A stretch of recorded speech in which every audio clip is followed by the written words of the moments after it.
bienvenue dans cette première conférence SOD du cycle SOD. C'est le résumé de 8 années de recherche concernant une thèse rabbinique qui concerne les 7 lectures sacrées qu'on peut retrouver dans la Bible et le Coran en particulier, mais qui s'est développée sur 200 000 ans, on va voir ça plus tard. Donc elle concerne une thèse rabbinique qui a été révélée à partir de 1991, et donc ma thèse a commencé le 6 juin 2016, un peu après avoir découvert un des premiers mystères de la Kabbale. À l'occasion, donc, j'ai réalisé 3 livres, qui donc concernent à chaque fois une conférence particulière. Donc ce que vous allez voir aujourd'hui, c'est le résumé de ces 3 conférences. On va essayer d'avoir poser un résumé pour voir à peu près la complexité du langage sacré. La conférence SOD, le cycle SOD, concerne ces 3 livres. Donc le premier livre concerne la lecture quadruple. Voilà, vous pouvez voir quelques extraits, ils sont en présentation ici.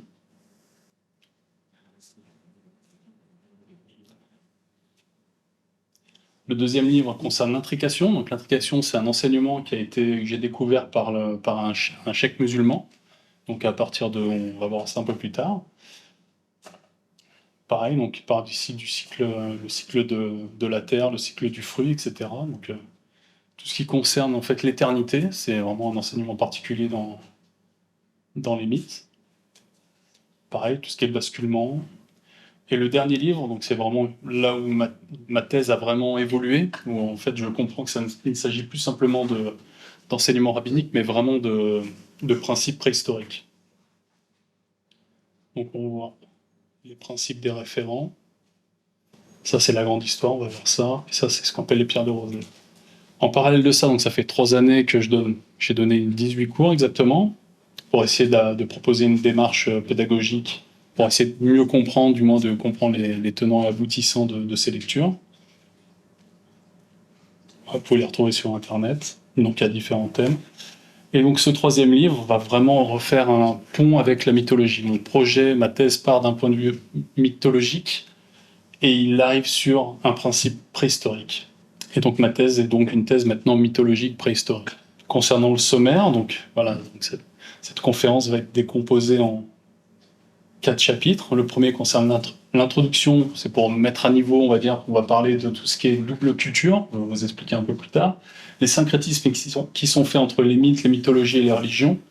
La première phase, ça va être la lecture terrestre, donc lecture quadruple, le principe de superposition, l'implication et les expansions, qui concerne du coup les 5 premières lectures. La lecture céleste va proposer la numérisation, le séquençage, donc qui sont vraiment des lectures mathématiques qui commencent vraiment à complexifier la rédaction, les pierres de Rosette, et comment l'univers est conçu à ce moment-là, donc la 6 et 7e lecture. Et au final, on reviendra sur le principe préhistorique, on va comprendre comment les interprétations ont été faites d'un point de vue artistique, l'histoire de l'art va être expliquée au fur et à mesure, et on va revenir sur les étapes historiques de comment et à quel moment ils ont inventé ce langage-là.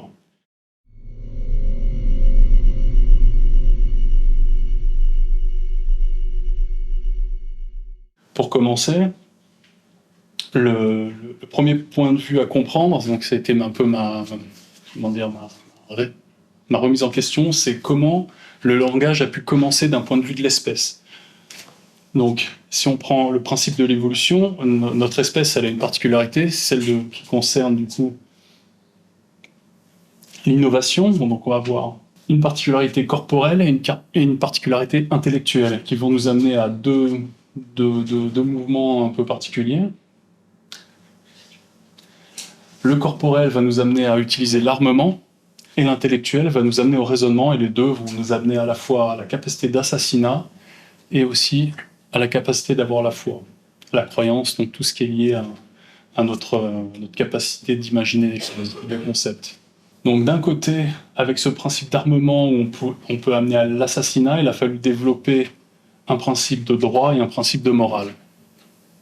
L'évolution culturelle, ce que j'appelle la double culture, on va avoir donc une phase préhistorique, une phase mythologique à moins 13, moins 17. La mythologie arrive et les religions vont arriver à proposer une logique temporelle.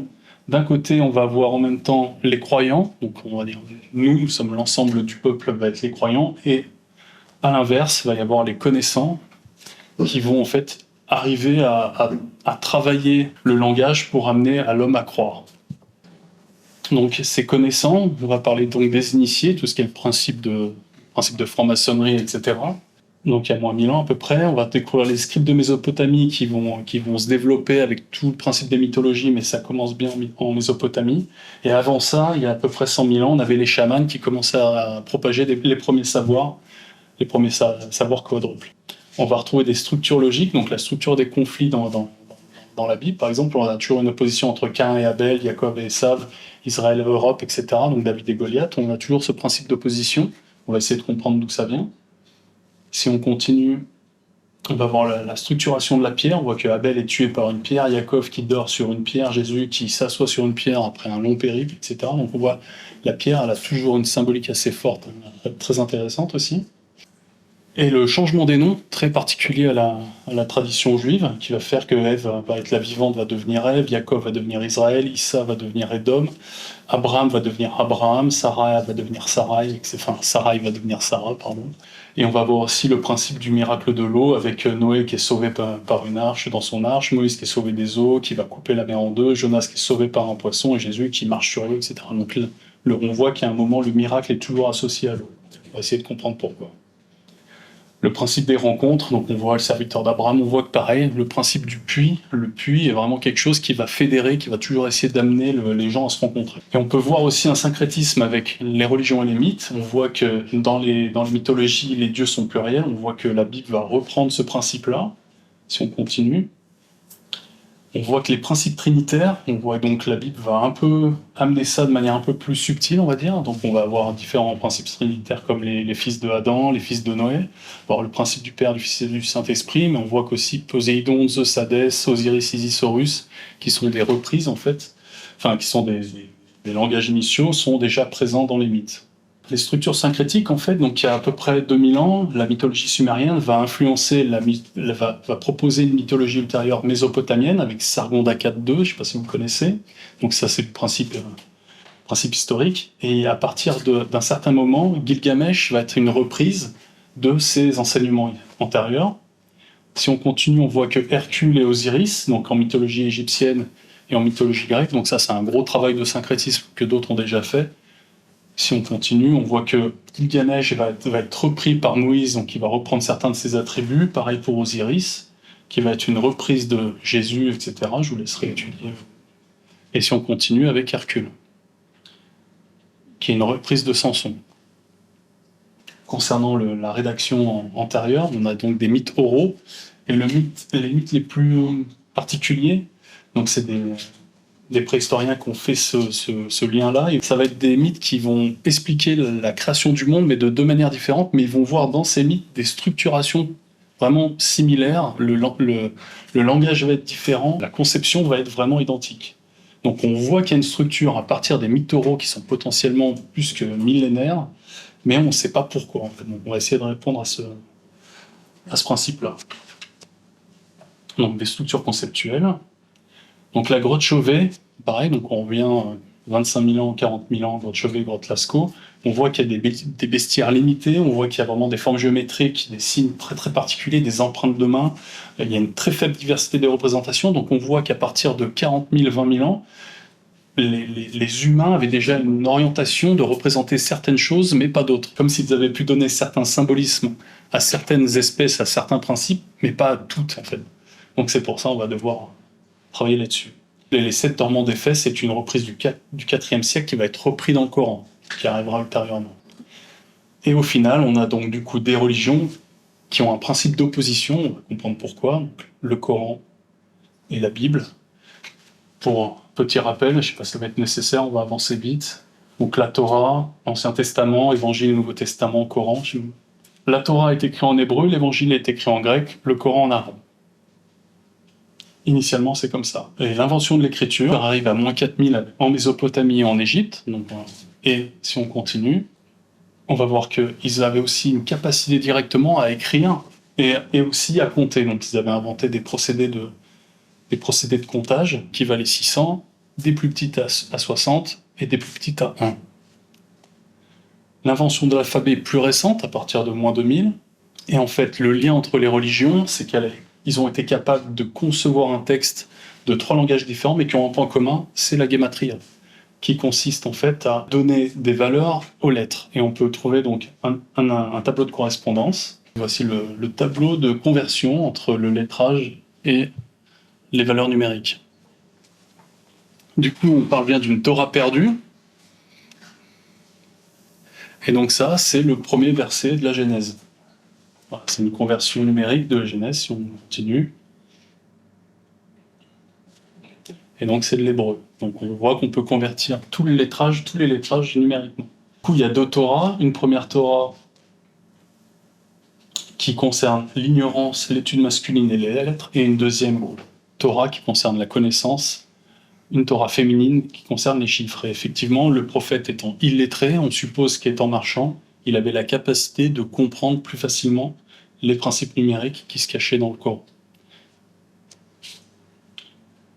Du coup, la première Torah est simplifiée pour qu'on ait la capacité de la mémoriser et de la lire. Et en fait, on va parler de falsification dans la mesure où il était très compliqué de simplement se permettre d'avoir, continuons, un texte numérique à convertir de manière lettrée. Ce qui fait que concernant les falsifications potentielles, on parle bien de traduction ou alors d'altération de certains sens qu'on ne pouvait pas comprendre simplement. Le Coran et la Bible sont un petit peu comme un jeu d'échecs, justement, mais le problème, c'est que pour comprendre les échecs, il faut encore avoir les règles du jeu, et ces règles du jeu, c'est le rabbinisme. Donc, qui nous révèle le principe d'une Bible codée. C'est un peu comme la machine Enigma, qu'on a un cryptage en allemand qui est décrypté par des mathématiciens. C'est à peu près le même principe. Du coup, on a des logiques complémentaires, donc l'allégorie des équations. Donc, si on a x plus y égale 15, pour comprendre x ou y, il nous fallait comprendre grâce au Coran combien valait x ou y. Donc, c'est qu'en combinant les 3 livres qu'on peut comprendre de quoi on parle. On parle bien de 3 mystères rabbiniques. Le premier va concerner la lecture quadruple, le deuxième le 5e niveau, et le troisième le séquençage mathématique.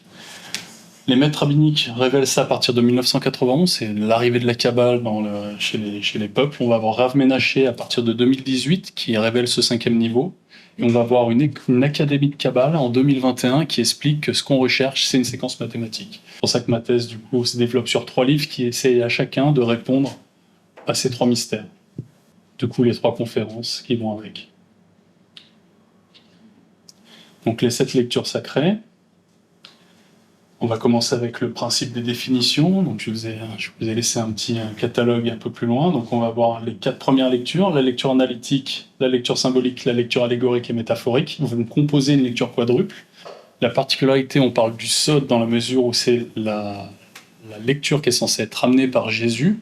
Et Jésus lui-même va le cacher dans une lecture parabolique qui est la combinaison d'une lecture allégorique et métaphorique. C'est jusqu'à la fin de son périple qu'il va commencer à parler de manière uniquement métaphorique. La lecture quadruple concerne les 4 premières lectures, le 5e niveau, c'est la 5e lecture, et la séquence mathématique va se révéler dans la lecture numérique et séquentielle. Donc lecture symbolique, utiliser des géométries pour évoquer une chose abstraite ou absente. Lecture allégorique, utiliser des éléments concrets existants en référence à des valeurs différentes. Lecture métaphorique, comparer ou associer une image ou une autre représentation. Et la lecture parabolique, c'est utiliser en un même récit des lectures métaphoriques et allégoriques. Si on continue, la lecture analytique, c'est l'ensemble, c'est la superposition de ces 3 lectures qui vont nous donner du coup la lecture analytique. La lecture structurelle, ça concerne les structures rédactionnelles. On va développer ça.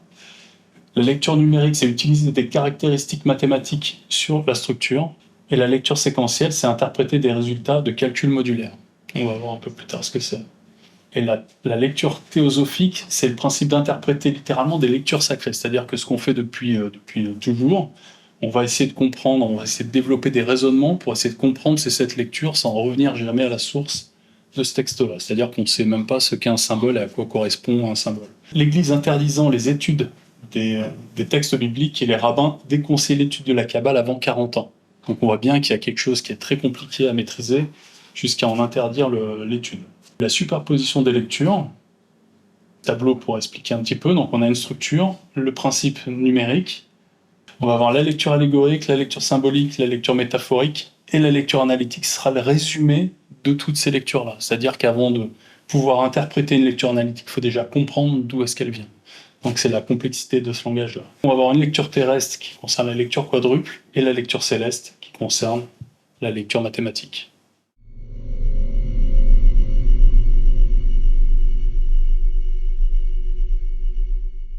Le changement de cette thèse, du coup, concerne ce point de vue-là, qui va être vraiment différent de mon approche pendant 8 ans. Au lieu de me mettre à la place d'un rabbin qui parlait de la Torah, je me suis mis à la place d'un préhistorique qui découvrait un peu la vie et la nature. Et en fait, on va voir que partout sur la planète, on a un référentiel universel qui concerne le temps, les arbres et les genres. Et c'est à partir de ces principes-là, de ces référents-là, que le langage va se développer. Concernant le temps, on va avoir le temps présent qui va donner 2 inconnus, qui va être le passé et l'avenir. Concernant les arbres, on va retrouver cette géométrie-là avec le tronc central et les courbes latérales qui vont symboliser à la fois le passé, le présent et l'avenir. Et on va voir les troncs, les branches qui vont être représentées par la droiture et la courbure. Donc là, on revient sur un des premiers cours. Et pour compléter l'arbre, il faut le cercle du fruit, ce qui va nous donner un temps linéaire, et on va avoir par le cercle, on va voir le temps circulaire et l'éternité. Concernant les genres, donc la droiture, la courbure, on va retrouver l'homme, avec la droiture de l'homme, la courbure de la femme, et si on extrapole, le principe des formes géométriques, on retrouve par la droite la courbe et le cercle, va se retrouver dans le serpent. Concernant les actions, on va avoir branche, tronc, branche. Donc le principe, c'est que le tronc va porter les branches, tandis que les branches vont être supportées. Et à partir de là, les actions vont déterminer des valeurs qui vont être le bien pour celui qui porte, et du coup en opposition, si on reste dans un système dichotomique, on va avoir le mal, le bien qui va concerner le mérite, et on va avoir le principe de supporter, qui va concerner l'opposé du mérite, donc la perte. Le principe de mérite va être, donc c'est un peu compliqué, c'est contre-intuitif, on m'a fait cette remarque-là plusieurs fois. Le mérite, c'est obtenu grâce à l'ignorance, grâce aux difficultés, grâce au péché. Sans péché, pas de mérite. Et donc par les principes, on a le bien qui concerne cette centralité et le mal qui concerne la latéralité. Le bien et le mal, le tronc. Donc le tronc va proposer la vie, et donc si le tronc propose la vie, les courbes vont proposer la mort. Et encore une fois, l'éternité. Les savoirs, le méritant, c'est celui qui est vivant mais qui ignore, tandis que celui qui connaît, c'est celui qui n'a pas de mérite. Et donc on a un temps d'ignorance, un temps de connaissance et un temps de compréhension. Concernant la connaissance, un des seuls symboles qu'on connaisse, c'est que le feu va symboliser la connaissance. Par opposition au feu, donc le feu a la particularité de monter en courbe. Par opposition, on va avoir l'eau et la pluie en particulier, qui va descendre de manière droite. Et on va voir la lumière pour la compréhension. Concernant les structures, si on enlève la centralité du tronc, on va avoir du coup uniquement du feu. Le principe d'un arbre sans tronc, c'est un buisson, et ça va donner du coup le buisson ardent, c'est-à-dire c'est une structuration sans centralité. Si on continue, la femme vierge sans contact avec l'homme, va être donc sans péché, le péché n'étant plus présent, donc c'est un principe catholique de liturgie. Continuons. Donc l'homme, une fois que la femme va être conçue, l'homme va venir en centralité, ce qui va nous donner du coup la vie centrale, et donc on va voir tout un discours qui va se faire autour de ce principe-là. L'arbre de vie, si on exclut le principe de la courbure sur un arbre, qu'est-ce qu'on a? On va avoir un arbre, continuons, un arbre sans branches. Et cet arbre sans branches, vous savez ce que c'est? Un bâton. Un arbre sans branches, c'est un palmier. Et c'est comme ça que Issa naît, donc Coran, Issa naît pied d'un palmier. Concernant le principe d'union, on voit que la féminité amène à l'union. Et une fois qu'on arrive au principe du cercle, on a un principe de protection, c'est-à-dire ramener la temporalité à l'éternité, donc on protège par le principe du cercle. Donc ce feu, continuons. On va avoir une femme stérile et sèche, qui va devoir du coup le miracle de la vie à l'intérieur de la femme stérile et sèche. Et donc l'union va amener à la division, parce qu'on voit bien que cette temporalité va être coupée par ce principe de droiture, qui va du coup ramener à la réunion. Les créations structurelles. Le palmier donc, concerne donc une expansion, l'arbre de vie, le buisson ardent par cette création-ci, et l'arbre du bien et du mal. Ce sont les trois structures primitives des expansions et des créations. On va développer ça plus tard. Principe de superposition. Donc on a bien une temporalité, un retour au commencement. Si on a, une fois qu'on arrive au commencement, on recommence une temporalité, continuons. Si on revient en centralité, comme on l'a vu avec l'arrivée de la vie à l'intérieur, on repart systématiquement des créations, des réalisations qui se superposent. On va voir comment ça se développe. Si on revient sur une création, donc on revient sur le même procédé, on a une première réalisation qui va amener à une deuxième, en revenant au début pour arriver à une troisième création. Et c'est le même principe, le même enseignement, expliqué de manière différente. Et ça, en préhistoire, ils vont l'utiliser particulièrement souvent. Concernant l'être céleste, le mal, le bien, le mal, du bien, il est censé être élevé, donc on a une valeur de mérite qui tend à être élevée, donc qui tend à être portée. Et en opposition, on va avoir des valeurs de mal qui vont être amenées à être rabaissées. Donc le principe de redresser et de courber. Et ça va nous donner cette forme-là. Ce sont des valeurs d'un point de vue céleste, mais si on ramène le principe à des valeurs terrestres, on va voir du coup le principe de courber va protéger, le principe de redresser va sacrifier, et en fait d'un point de vue terrestre, les valeurs sont inversées. Nous, en tant qu'humains, nous avons une tendance à pas vraiment apprécier le sacrifice, et si on continue, du coup les valeurs vont être inversées avec le bien, mal, bien, c'est quelque chose qui est expliqué en eschatologie. À un moment, les valeurs s'inversent, ce qui va nous donner cette forme-là. Si on combine ces deux formes-là, vous avez une idée de ce que ça donne. Donc pareil, on va le voir plus souvent et ça va nous donner ça.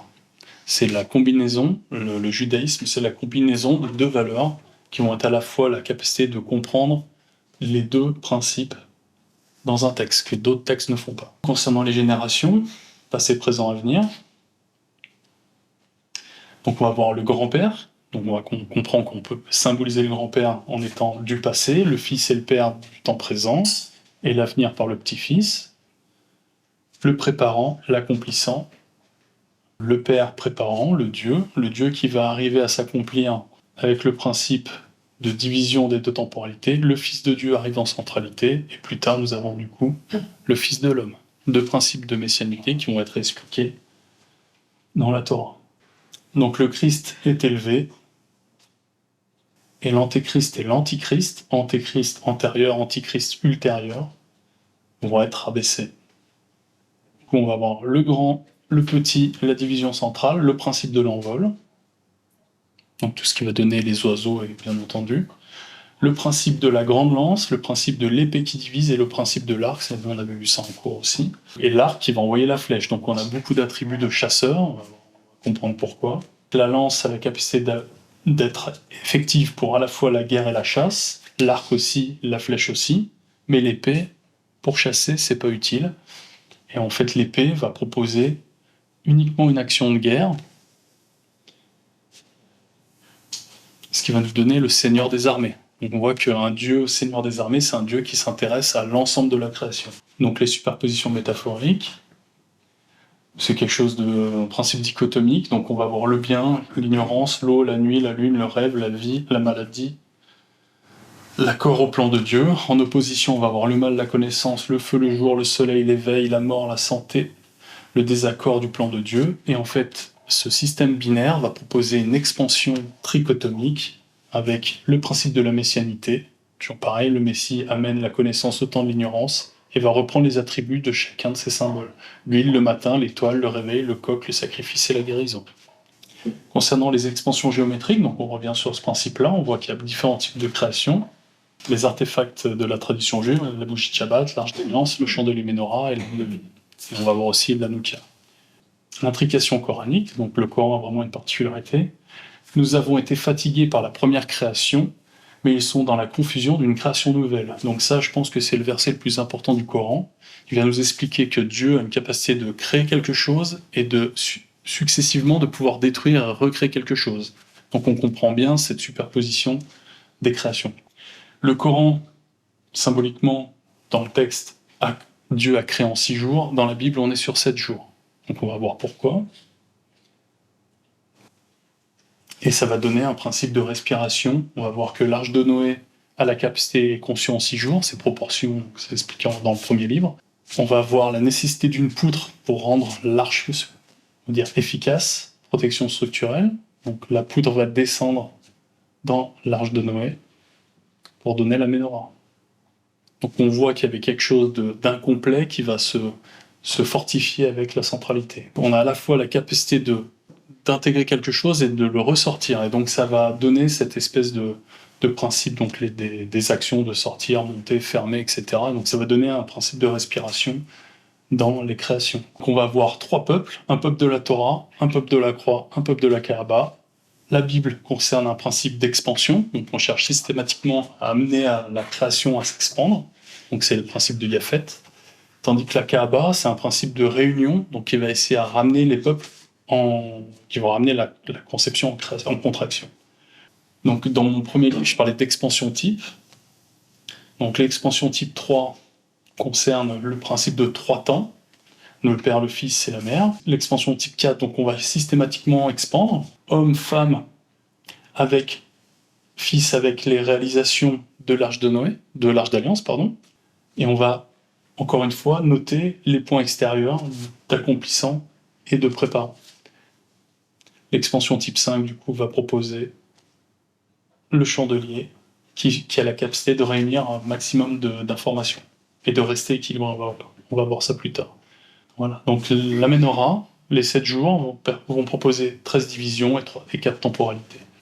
Et le rabbinisme va ramener encore une fois un nouveau savoir qui concerne donc le chandelier à 8 branches, qui a différentes manières d'être représenté, on verra ça plus tard. Concernant les messianités, donc c'est vraiment quelque chose d'important en religion, on va voir on va essayer de comprendre pourquoi, quelle est la symbolique de la messianité.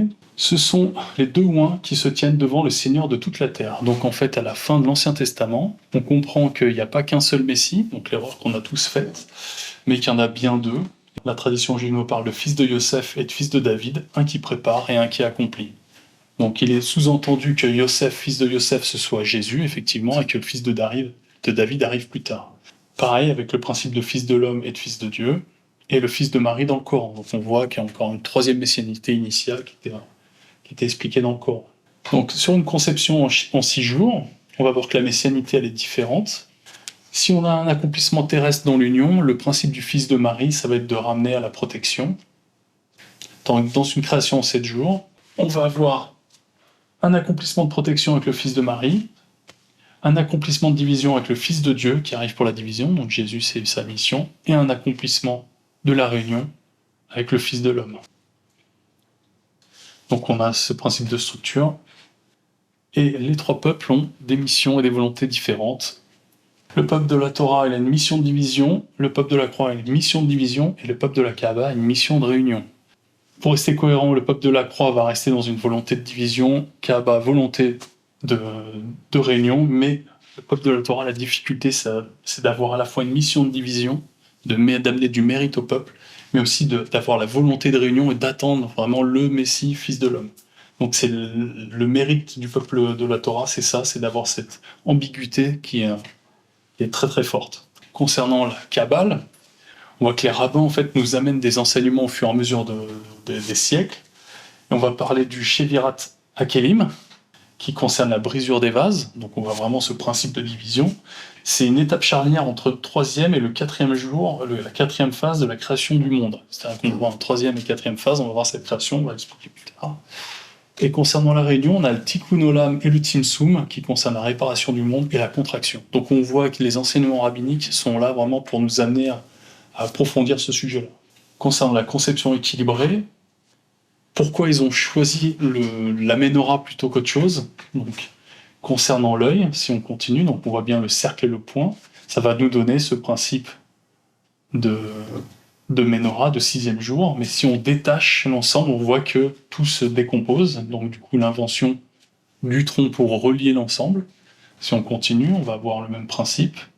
Une conception équilibrée, on voit que chacune des temporalités est à peu près de la même longueur, du même temps en fait. Et donc c'est l'intérêt, je pense, d'avoir choisi cette structure-là, et donc le 8e jour va ramener à... Le 8e jour, l'enfant sera circoncis. Donc on voit qu'il y a la symbolique à la fois de la centralité du sexe, de la droiture et de la courbure qui va le ramener au cercle. Et donc le 8e jour concerne justement ce principe d'intrication et de cercle. Pareil, le principe de grand visage, on va voir que sur les 7 jours de la Ménorah, on voit que concernant cette Ménorah, on a la capacité de représenter un visage avec la bouche centrale. On s'écarte de plus en plus avec les narines, l'œil et les oreilles en extériorité complète. Et le principe, c'est que la messianité, encore une fois, va avoir la capacité la capacité de sentir particulièrement. Continuons. Et on voit le 3e œil, bien sûr, qui est un principe métaphorique. Si ton œil droit est pour toi une occasion de chute, arrache-le et jette-le loin de toi. Donc, encore une fois, ce principe de grand visage vient rendre certains versets plus logiques.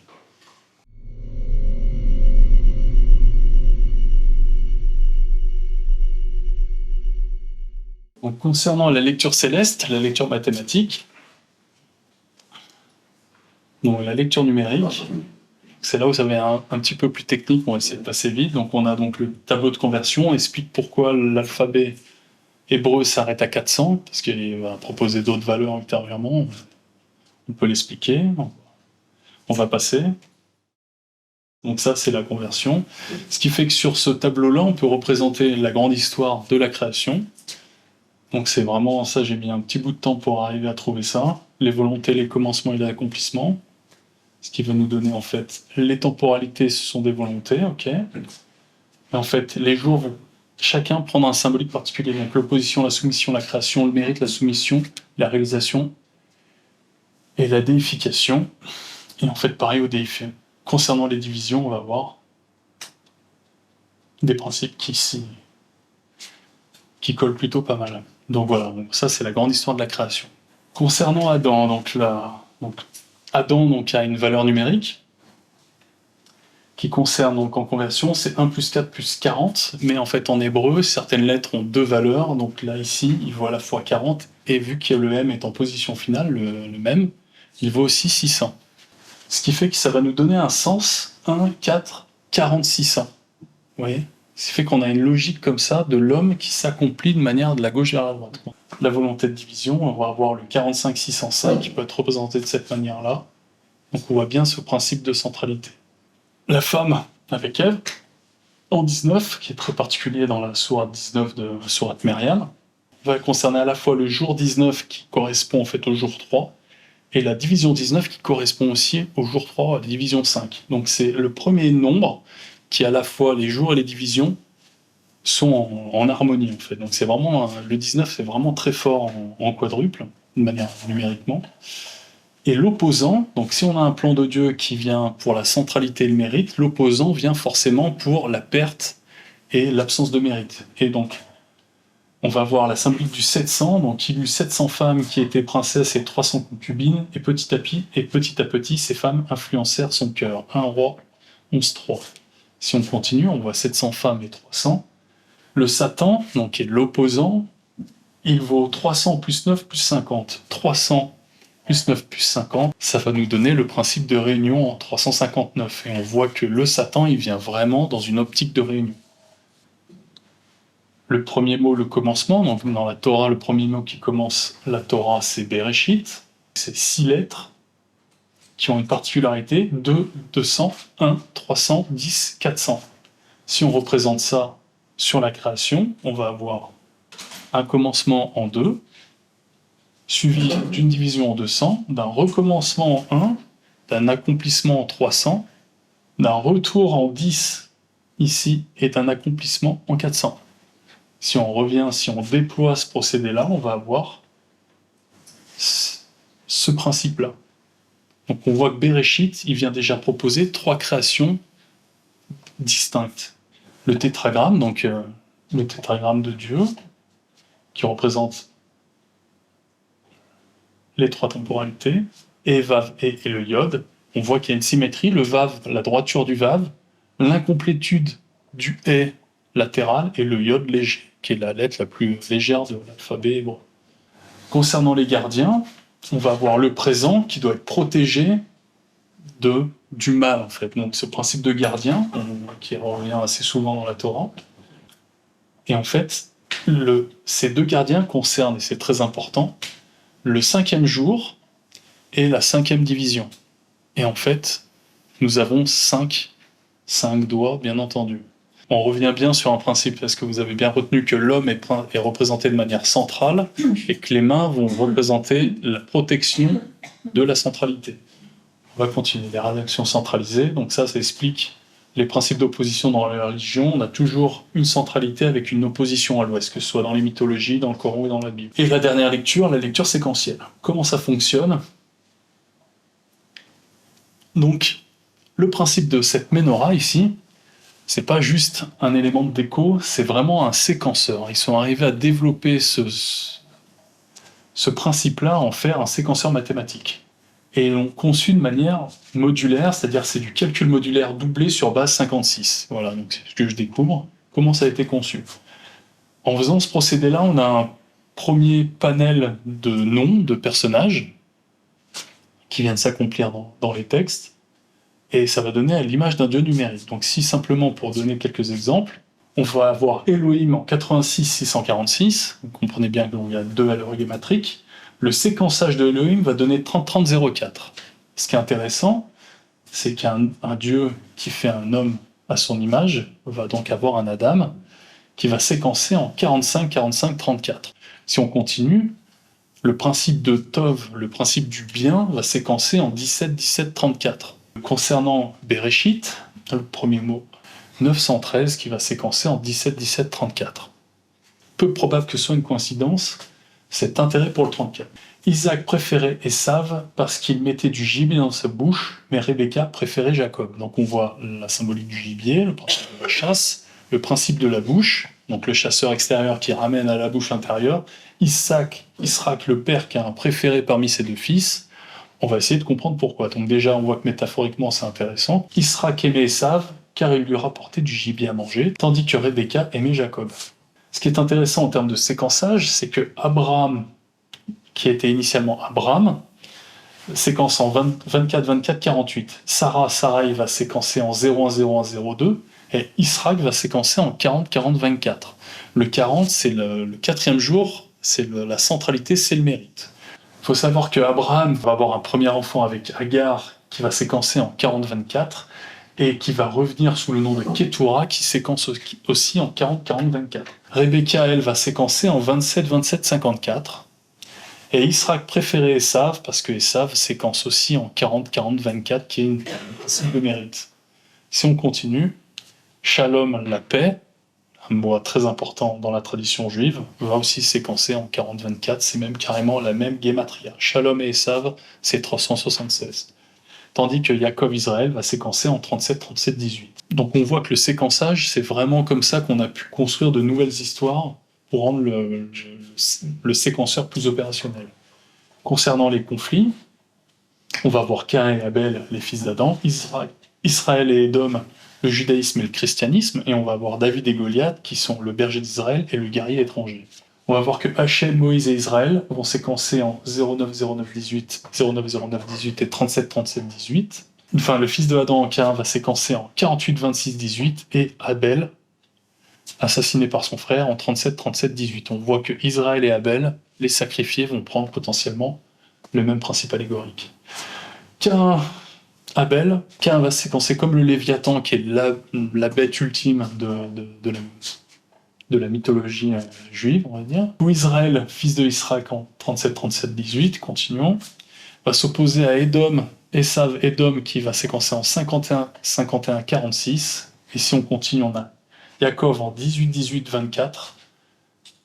Donc on a bien les 2 frères. David va séquencer en 18-18-24 et David s'oppose à Goliath qui va séquencer en 51-48. Donc on voit un parallèle entre Yaakov et Édom et et Esav, qui sont deux frères, on voit le même principe d'opposition numérique que David et Goliath. Les descendants trinitaires. Adam, Cain, Abel et Seth, donc les trois fils d'Adam, et les trois fils de Noé, Shem, Sam et Japheth. Donc ils vont chacun prendre une symbolique particulière. Adam va symboliser la lignée de l'union, et Noé va symboliser la lignée de la division. Sur le total des fils, on va avoir du coup un total en 0, 1, 35, 36, et en 38, 38, 20. Ce qui va nous donner un 39, 17, 56. 39, c'est notre messianité, donc troisième jour en 9e division, et l'accomplissement du 17 et du 56, qui est la base du séquençage. L'émission des lignées. Donc les fils de Adam, les fils de Noé, ce qui va nous donner un 39, 17, 56. Continuons, on revient. Si on développe, si on soustrait les valeurs des fils de Adam et des fils de Noé, on va avoir 897 moins 878, 1547 moins 1999, 18 et 2444 moins 2876, ça va nous donner ce résultat-là. 19, 19, 38, 03, 03, 06, 40, 40, 24, encore une fois. Ça, si vous ne connaissez pas le séquençage, vous ne pouvez pas savoir ce que c'est. C'est simplement 19, 19, 38, c'est le premier séquençage d'Abraham, qui va être la présence de Ketura et surtout la Gematria 451 de Ismaël. C'est-à-dire qu'on a à la fois les fils d'Adam et les fils de Noé, leur complémentarité va faire référence à la lignée du peuple de la Kaaba. Donc on a bien Ismaël. Donc les trois lignées sous-entendent un rappel au Coran. Donc je pense qu'on peut expliquer à ce moment-là que les livres sont vraiment conçus en même temps. Du moins, ils font vraiment référence les uns aux autres. Du coup, si on revient sur Abraham, Agar et Ismaël, on comprend bien la lignée coranique. Concernant l'eschatologie, on nous amène à croire à un apocalypse avec Gog et Magog dans les trois religions. C'est un des points communs. Le principe, c'est que Magog, c'est un des fils de Japheth. C'est le principe des fils de l'expansion. Japheth, vraiment ce principe-là. Et Gog, c'est le fils de Ruben, c'est un des descendants qui a perdu son aînesse. Si on continue, donc Ruben, le père de Gog, est en 35, 13, 48, comme Magog, et Élia, qui est aussi un des prophètes de la fin des temps, séquence en 52, 52, 48, et Esav, Issa, va séquencer en 40, 24. 40, 40, 24. Donc on voit qu'il y a potentiellement aussi une importance sur ces valeurs-là. So, le mystère Lamech, si Cain est vengé 7 fois, Lamech le sera 77 fois. Lamech vécut en tout 777 ans, puis il mourut. Lamech a pour valeur 90, 570, 660, 34, 10, 44. Ok. Mais le 77 et le 777 en séquençage va donner 21, 21, 42, 49, 49, 42. Donc on voit que le 7, il a vraiment quelque chose de très, très particulier. La lignée d'Abraham, donc Abraham, Isaac, Yaakov, sur ces trois personnages qui sont vraiment caractéristiques du Dieu de la Torah, on voit que Abraham change de nom et Yaakov change de nom. En changeant de nom, du coup les valeurs vont changer, on va voir ce que ça donne. On va avoir un accomplissement, on va avoir une somme, un séquençage en 17, 17, 34 du bien.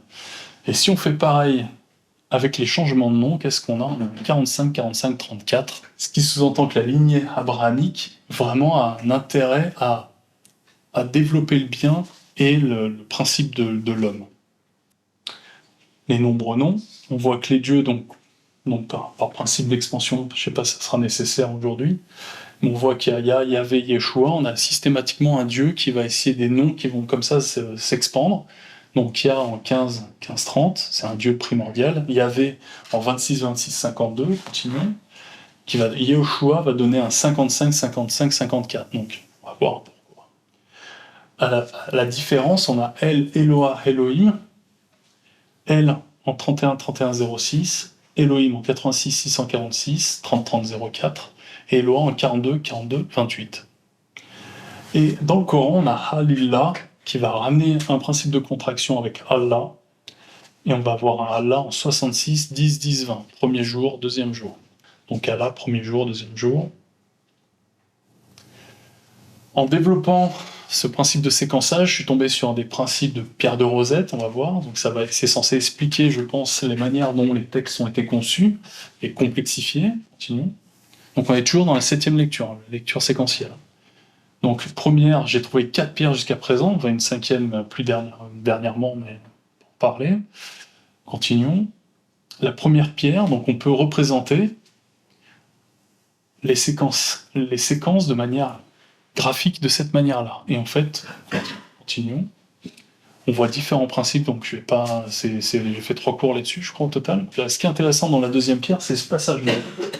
Donc on va avoir ici, on a un 17 et un 45 qui va donner un 34, et ce principe-là va ramener dans cette boucle ici. Donc on a le 40-24, qui est la séquence recherchée, et on va avoir le 24-48 de Abraham. Donc on voit qu'on a Abraham ici, et on va avoir Isaac et Esav. Donc on voit qu'il y a cette volonté de bien et d'homme qui va amener à boucler dans ce principe de 40-40-24. La troisième pierre, donc il y a plein de choses à dire, mais là c'est vraiment le cas simple. Donc on voit ici par exemple le 31-06 de L et le 15-15-30 de Ya. Donc on voit qu'ils sont vraiment directement dans une boucle. Et on a l'accomplissement messianique en 55-55-54 qui est tout seul. La quatrième pierre, c'est la plus intéressante, c'est la plus complexe, je trouve. C'est le principe de séquencer, de numériser et de séquencer. Ce qui va nous donner ce tableau-là. Voilà, ça va nous donner ça.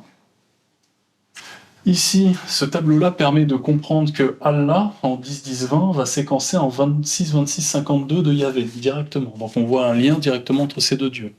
On va voir Satan, le 24 de Satan, qui va séquencer en 50-50-44. C'est la bête de l'Apocalypse en 666. Eloah, en 42, va séquencer en 30-30-04 de Elohim. Donc on a vraiment le lien entre ces noms de Dieu. Et plus loin, on va voir le principe de la messianité et du bien directement.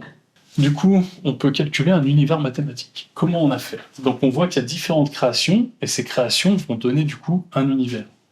Et comment elles sont calculées? Simplement de cette manière-là. Donc on combine les 14 premiers chiffres pour calculer l'univers 14, on additionne les 14 premiers chiffres, les 14 suivants, etc., ce qui va nous donner des résultats assez élevés. Donc on a un résultat en 505, 301, 497, 593.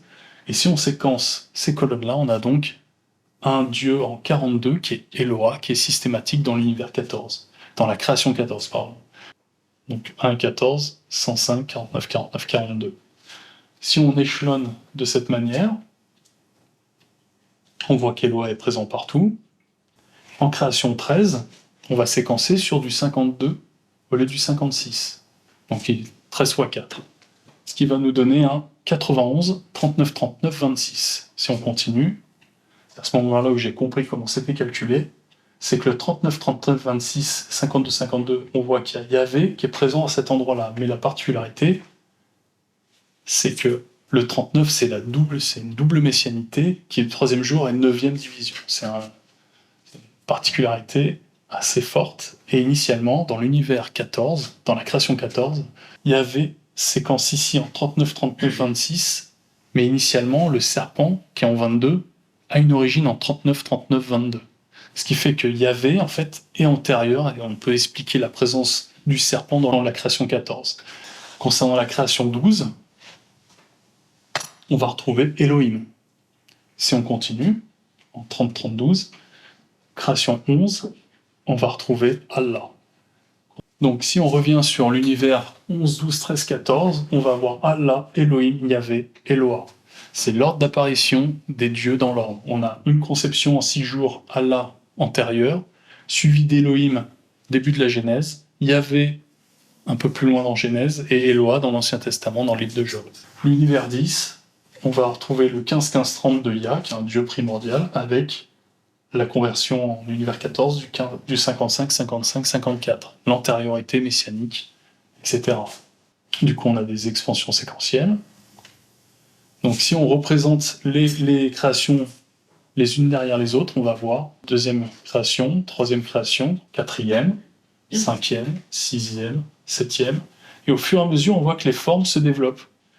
9e, 10e, 11, 12, 13, 14. À partir de là, on a la Menorah. Et là, on va continuer. Et là, on a la Nukia expand. On arrive à l'univers 18 à avoir un artefact rabbinique. Le séquençage des âges. Et en fait, on a fait ce travail-là dans un cours, et c'est assez monstrueux. Dans Genèse chapitre 5, on a les âges des premiers patriarches. Et en fait, si on ramène ces âges sur les créations et sur les univers, ça va nous donner un tableau assez technique. Mais on voit qu'il y a certains chiffres qui sont très présents. On va avoir la présence du 9, la présence du 5, donc le 9, la réunion, le 5, la création, continue. Et on va avoir le 30, le 55. Le plus troublant, c'est le 9, on voit qu'il commence avec Enoch, et qui va s'accomplir avec Mathusalem et Lamech, si on continue. Et on a le 17, qui vient ici une fois, et qui revient très souvent en accomplissant aussi. Donc on voit qu'ils ont joué avec le séquençage sur des valeurs vraiment complexes.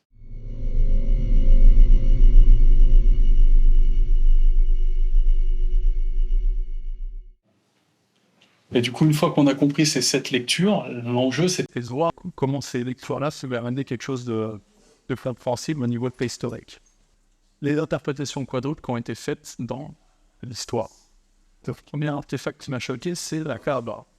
Le plan de la Kaaba, c'est un tube, c'est la tradition musulmane, mais le plan, c'est une espèce de carré avec une arche. On commence un peu à comprendre les 4 côtés, les flammes, le principe du mérite, c'est la protection du mérite. C'est ce que ça potentiellement vient symboliser. Mais dans la mythologie, à partir de moins civil, on avait déjà ce principe de sac. Ça en fait potentiellement, les dieux viennent protéger le mérite systématiquement à chaque création.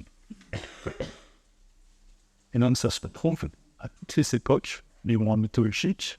Donc on voit qu'il y a cette espèce de savoir qui est conçu et qui est développé à travers les populations. Les dieux toltèques en 900. Donc on voit qu'ils ont continué à développer ce langage-là sans être au courant des nouvelles lectures. C'est mieux dans la voie qu'ils sont chacun leur petit sax. Et le fait que ce savoir-là vient de Göbekli Tepe en Turquie. Ils avaient déjà commencé à représenter ces sacs. Le principe de ceinture, donc on voit que l'homme est censé être gardé au 5e jour à la 5e division, au niveau de ses hanches. Qu'est-ce que ça donne en interprétation? On retrouve ça avec Göbekli Tepe, on retrouve ça sur l'île de Pâques. L'île de Pâques qui reprend ce principe de main sur les hanches. Ça, c'est des statues minières, je ne sais pas si vous connaissez, ça c'est pas à travers le world, donc c'est des statues qui sont censées représenter potentiellement des hommes ou d'autres, bref. Et on voit que ça s'est développé à une certaine époque dans la préhistoire européenne. Et en préhistoire, à partir de 37 000 ans, on va avoir le principe des mains positives et négatives, et on voit des représentations de structures, ici, qui sortent de la bouche du tigre, on va voir des points, en fait. Pareil, donc on a des œuvres, mais on est à Lascaux, et on va avoir des représentations numériques, avec des métaphores, et on va avoir des rectangles, et des systèmes numériques. Ici, c'est un de mes préférés, donc je l'ai découvert avec mon père. Quand Lascaux, on va avoir 2 béliers en opposition, donc le principe des courbes qui sont en opposition, avec un quadrillage et 3 divisions célestes. Ça avait potentiellement déjà à cette époque-là une notion de principe structurel.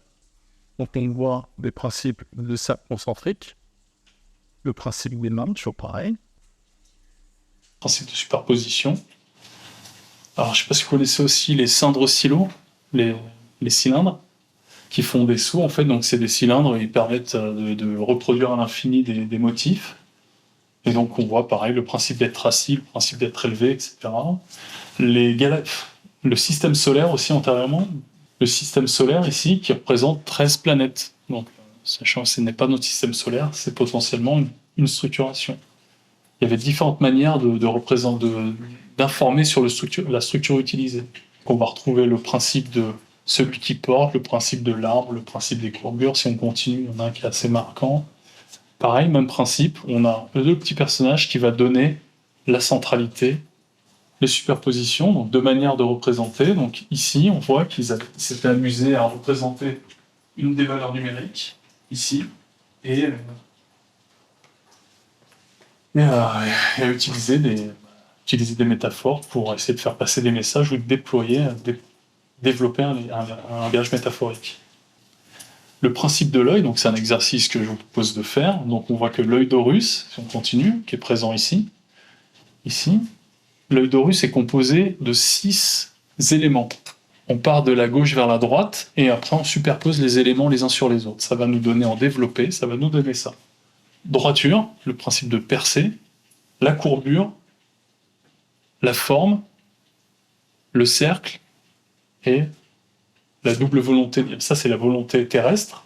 Donc on a une première création, volonté terrestre, compréhension, et de volonté céleste. Et en fait, c'est absolument logique, en fait. L'œil d'Horus, c'est vraiment, on peut expliquer par ce langage-là pourquoi il a cette forme-là. Si on revient sur l'œil d'Horus illuminé, on va voir, continuons. Là, on revient un peu sur le schéma d'avant. Voilà. Et donc, en fait, ce principe-là, on va le retrouver dans des ensembles comme Stonehenge, où ils vont s'amuser à proposer des superpositions et éventuellement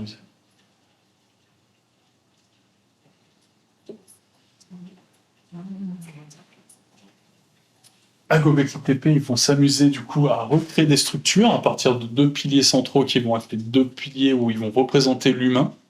Et autour de ça, il va y avoir des représentations d'animaux. Donc on voit que l'homme devient centralisé. Et en fait, ils vont développer des structures les unes à côté des autres systématiquement. Donc on peut comprendre d'où ça vient à partir de ce principe de création successive. Donc ça va donner ça.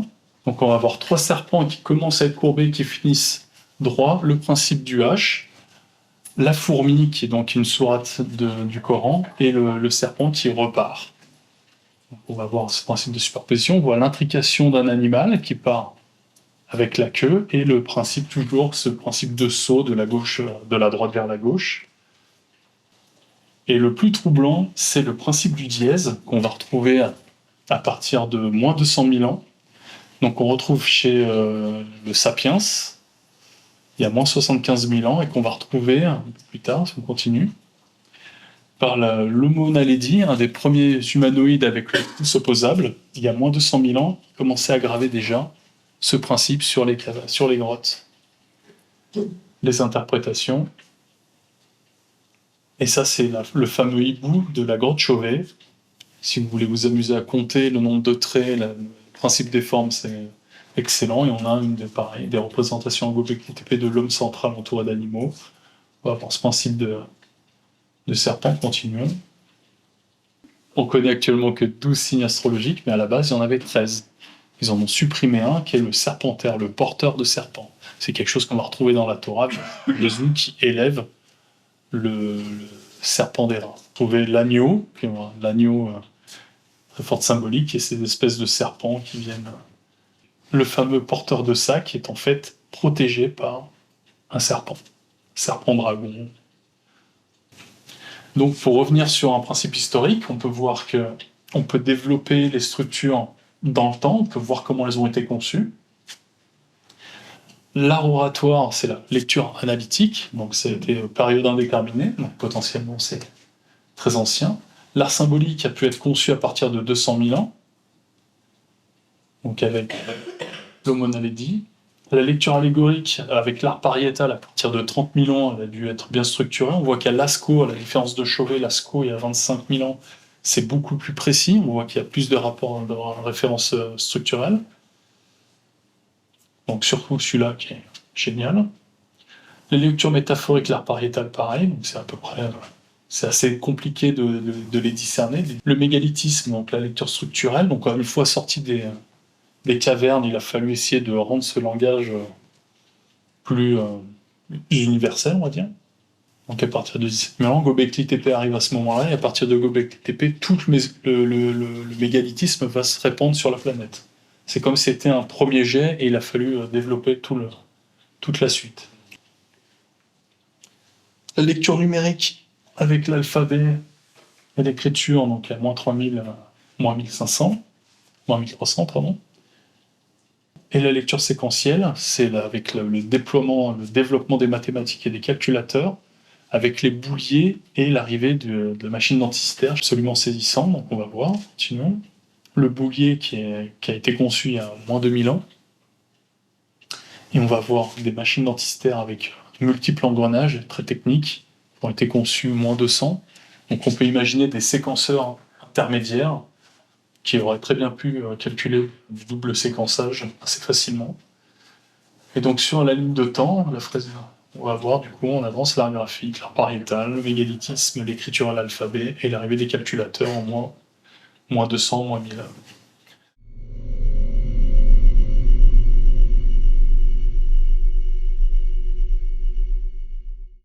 En conclusion, on a une évolution sociétale qui s'est faite avec les systèmes d'alpha. Donc en théorie, les premières sociétés étaient conçues avec des alphas qui protégeaient les sociétés.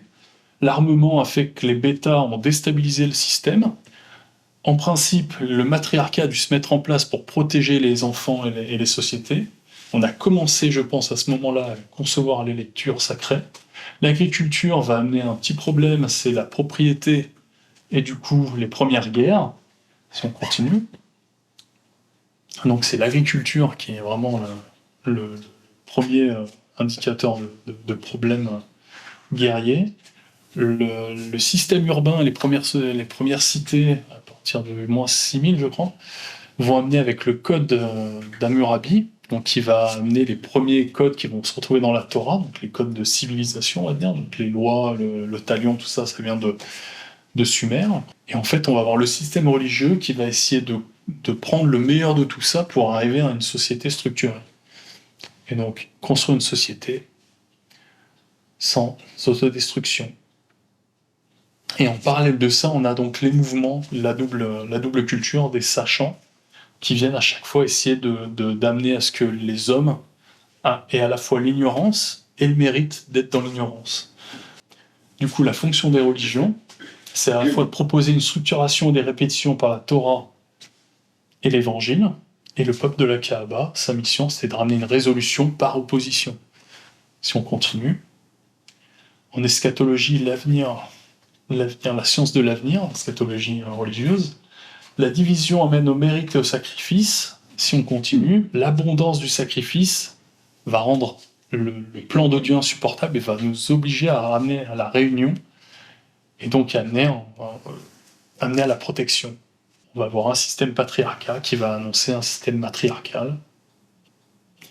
Les mythes vont amener aux mythologies et les religions vont amener donc les sociétés, les cités, les divisions des nations.